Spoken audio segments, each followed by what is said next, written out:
Estuve a punto de quitarme la vida 2 veces por las deudas. La ley de la segunda oportunidad permite a particulares y autónomos empezar de cero sin tener que arrastrar deudas de por vida. 8 años. Ana María Moreno dejó de tener vida para vivir un infierno. Con la crisis, la empresa en la que trabajaba como administrativa ajustó sus cuentas, pero las suyas dejaron de salirle a final de mes. De un plumazo me quitaron 400 euros que cobraba en horas extras, asegura. Divorciada y con una hija a su cargo, aquel agujero descuadró su economía. Empezó a tener dificultades para afrontar las mensualidades de un crédito bancario del que le quedaba apenas un año para liquidarlo. Negoció con el banco, pidió más tiempo para poder devolverlo, pero se negaron. No podía dejar de pagarlo y empecé a aceptar ofertas de otras entidades y a endeudarme con las tarjetas de crédito. Al final, pedía un préstamo para pagar el anterior. El día 2 de cada mes, los gastos se habían comido toda la nómina, recuerda. En poco tiempo, debía 20.000 euros y la bola era cada vez mayor. Inasumible, recalca, aquella espiral endemoniada la sumió en la más absoluta desesperación. Vivía con temor de que la echaran de su piso de alquiler y muy agobiada por el hostigamiento de las entidades financieras, con llamadas a todas horas y el envío de cartas amenazantes. Su sustento se reducía a un bocadillo diario, había días que ni eso. Estuve a punto de quitarme la vida 2 veces, si no lo hice, fue por mi hija, relata.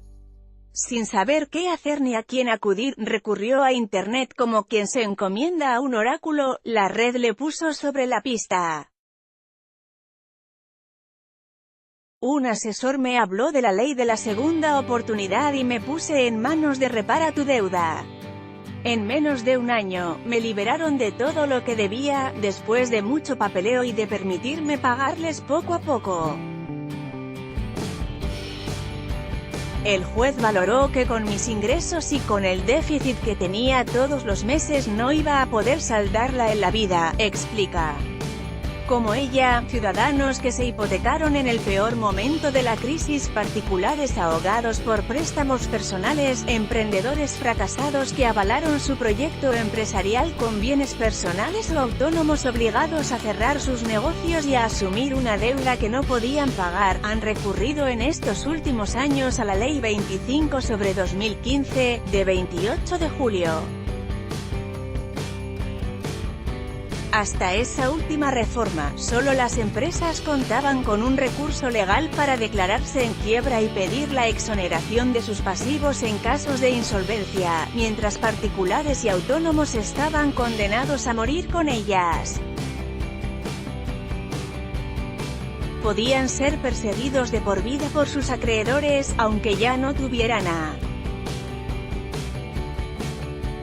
una condena, hasta entonces sin redención, que hoy cuenta con la ley de la segunda oportunidad para obtener el perdón de todas las pellas, hasta 5 millones de euros, siempre y cuando se haya actuado de buena fe, no haber cometido delitos socioeconómicos y se haya intentado llegar a un acuerdo extrajudicial con los acreedores para aplazar el débito y fijar un calendario de pago inferior a 10 años o su liquidación con bienes propios.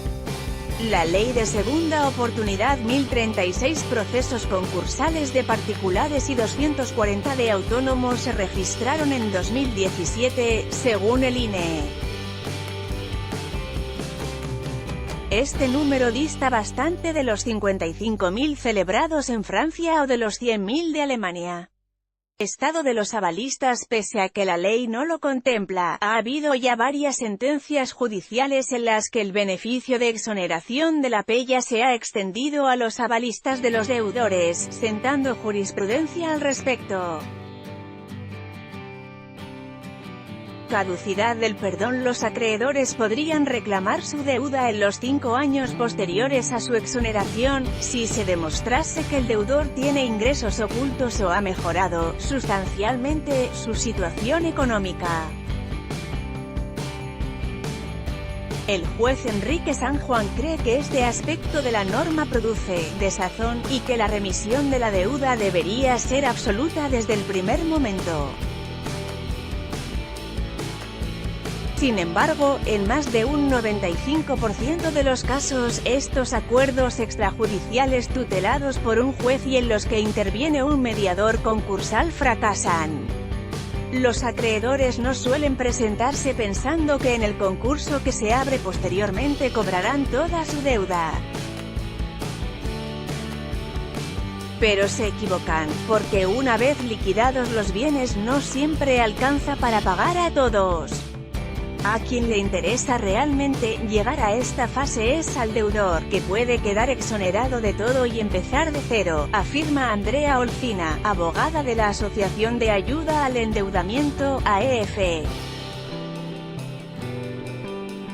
No asisten por desconocimiento, prefieren no cobrar a cobrar una miseria, apostilla Emma Morón, socia directora de Repara tu Deuda. En el orden de prioridad de cobro, los primeros en hacerlo son los bancos que han concedido una hipoteca al deudor, la Seguridad Social y la Agencia Tributaria, después, los acreedores del procedimiento, mediador, administrador concursal, abogado, procurador, y, por último, las entidades que concedieron préstamos personales y créditos al consumo. Algunos ciudadanos lo pierden absolutamente todo por el camino, porque el poco o mucho patrimonio que tienen se liquida en el proceso concursal para pagar las pellas. Eso incluye, en ocasiones, la vivienda, de modo que si hay dación en pago y aún resta por pagar la hipoteca, esta se condonaría.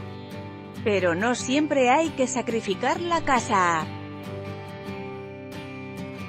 Si el importe de la hipoteca es mayor que su valor, si es vivienda habitual y se está al corriente del pago, el deudor puede solicitar su exclusión en la fase extrajudicial y así no ser liquidada posteriormente, explica Morón, en referencia a la sentencia judicial favorable de abril de 2017, en la que el Juzgado de Primera Instancia número 41 de Madrid perdonó a un matrimonio todas las deudas que tenía contraídas con 6 entidades crediticias por valor de 92.458 euros y les permitió seguir con su casa pagado el préstamo hipotecario. Sin embargo, y pese a las aparentes bondades de la reciente norma, el número de españoles que ha recurrido a ella para salir a flote es irrisorio con respecto a otros países europeos. En 2017, se registraron 1.036 procesos concursales de particulares y 240 de autónomos, según refleja la estadística del INE. Es un 35% más que el año anterior, pero aún así está muy lejos de los más de 55.000 de Francia o los más de 100.000 de Alemania y del Reino Unido. Unos lo achacan a la falta de cultura concursal de los ciudadanos, otros, al desconocimiento de la ley. Le ocurrió a Pedro Serrano, quien no había oído hablar nunca de ella, hasta que lo escuchó en la radio. Me parecía tan increíble que me pudieran perdonar los 40.000 euros que debía a 3 bancos que pensé que podía ser una estafa, reconoce este conductor de autobús que durante meses mantuvo embargada parte de su nómina. Tras un divorcio complicado, era comer o pagar deudas. Para Enrique San Juan, el juez experto en derecho mercantil que trasladó la cuestión de la retroactividad de las cláusulas suelo al Tribunal de Justicia de la UE y logró que cambiase la doctrina aplicada hasta entonces en España, si se aplica poco esta norma no es tanto por desconocimiento, sino porque es una herramienta imperfecta. Entrea y algo es algo, pero es insuficiente, asegura. Lamenta que estos procedimientos se demoren hasta 2 y 3 años en juzgados no especializados, ya que se cursan en primera instancia, y sin recursos suficientes. Pero, sobre todo, que no prosperen los acuerdos extrajudiciales por un mal diseño de la norma. La ley solo prevé 3 meses para negociar y 1 más para solicitar el concurso de acreedores si fracasa. Los jueces no podemos prorrogarlo, de modo que si hubiera una predisposición de las partes a llegar a un acuerdo y no diera tiempo, se iría al traste.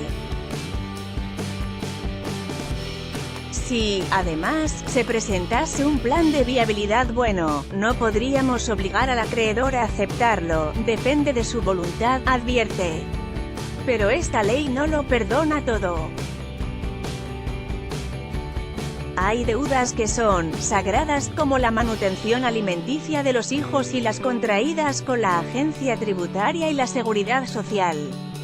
Por eso, la Federación Nacional de Trabajadores Autónomos, ATA, considera que la ley de la segunda oportunidad tiene de eso solo el título, porque esas deudas con la administración pública son las que más hunden al autónomo.